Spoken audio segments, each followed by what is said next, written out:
মাগো তোমার চরণতলে থাকতে দিও জীবন ভোর, রাখবে তুমি থাকবো আমি ওই চরণেই হয়ে বিভোর। নমস্কার, শ্রী শ্রী রাধা মদন গোপাল বিপত্তারিণী চণ্ডীবাড়িতে সকলকে স্বাগত। এই ভিডিওটি আগের মঙ্গলবার বিপত্তারিণী পূজার দিনের ভিডিওটি ছাড়তে অনেক দেরি হয়ে গেল। ভোর 3টে সাড়ে 3টের থেকে ঘুম থেকে উঠে পুজোর সম্পূর্ণ জোগাড় হয়ে গেছে, কিন্তু জোগাড়ের ভিডিওতে তোমাদের দিতে পারলাম না, কেননা তোমরা তো জানোই যে একটা বাড়িতে পুজো মানে কত কাজ। নানাবিধ ফুল মালা ইত্যাদি, খই নাড়ু, নানা ভাগে নৈবেদ্য, 13 রকমের ফল ফুল তাগা, তেল সিঁদুর পান সুপারি ইত্যাদি দিয়ে মায়ের সামনে গুছিয়ে দিয়েছি। আর ঠাকুর মশাই তো পুজোতে বসেও পড়েছে। স্নান পাত্রে দর্পণ নিয়ে তেল হলুদ পঞ্চামৃত পঞ্চগভ্য ইত্যাদি আরো অনেক কিছু দিয়ে মায়ের স্নানটা সেরে ফেললো।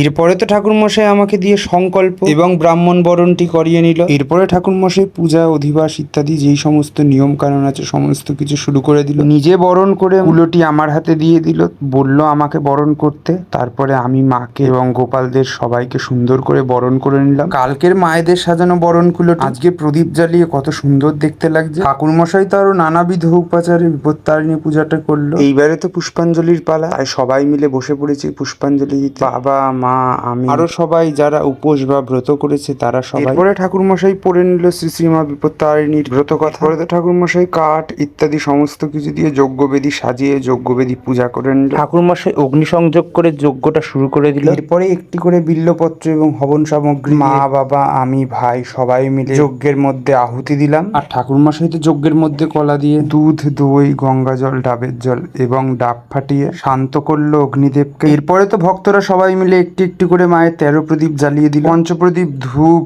কর্পূর জলশঙ্খ বস্ত্র চামর পাখা পুষ্প ইত্যাদি সমস্ত কিছু দিয়েই ঠাকুরমশাই সুন্দর করে আরতি করে নিল। এতক্ষণে তোমাদের সুন্দর করে মা বিপত্তারিণীকে দর্শন করায় ফুল মালা ইত্যাদি দিয়ে সমস্ত কিছু দিয়ে কত সুন্দর করে সাজিয়েছি। বিপত্তারিণী পুজোর আরো একটি নিয়ম তেল সিঁদুর দেওয়া। সবার প্রথমে তো আমার মা বিপত্তারিণীকে তেল সিঁদুর দিয়ে নিচ্ছে এবং তারপর সমস্ত এওদের মধ্যে তেল সিঁদুর দিয়ে দেবে। প্রসাদ নামিয়ে নিয়ে আসা হয়ে গেছে, মামি বৌদি সবাই মিলে প্রসাদ গোছাচ্ছে। আমাদের বাড়িতে যারা ব্রত করেছে সকল ব্রতীরা তো আমাদের বাড়িতে বসেই এখন প্রসাদ পাবে। এই প্রসাদ আর আরো কিছু প্রসাদ মিলিয়ে ভক্তদের জন্য তো বিকাল বেলায় প্রসাদের ব্যবস্থা করা হয়েছিল। আশা করি ভিডিওটি তোমাদের ভালো লেগেছে।